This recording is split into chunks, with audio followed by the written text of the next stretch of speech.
Hey everyone, Cosmo here, coming to you with the 9th bike in the 100 review challenge.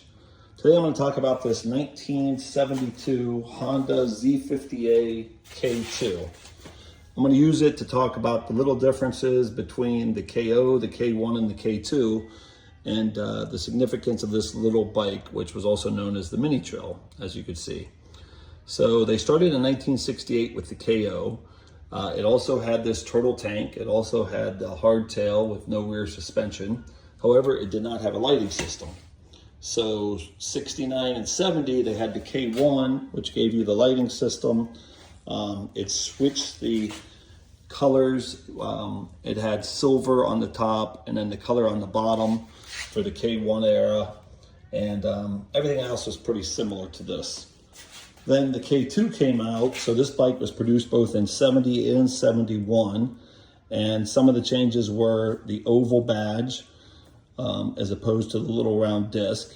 And it's cool because after this, when they started with the K3s, those all became a larger tank with just decals. So this one has a little more style to it. This one has been restored. So bottom up restoration, repainted obviously. This was one of 3 colors offered for the K2. This is Candy Sapphire Blue. It also came in Candy Ruby Red and Mexican Yellow. Again, differentiate this between the prior ones because these had the white on the bottom and the color on top. So fun little bikes. These are 3-speed automatic clutch bikes. And one of the other things I point out about this K2 model is when they put the aluminum levers on it and change the controls a little bit, they sync the handbrake with a foot brake, and it comes down into one mechanism here, as you can see.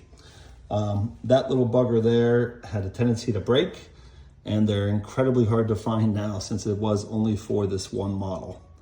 But there you have it, the Honda 1970 Mini Trail Z50Ak2.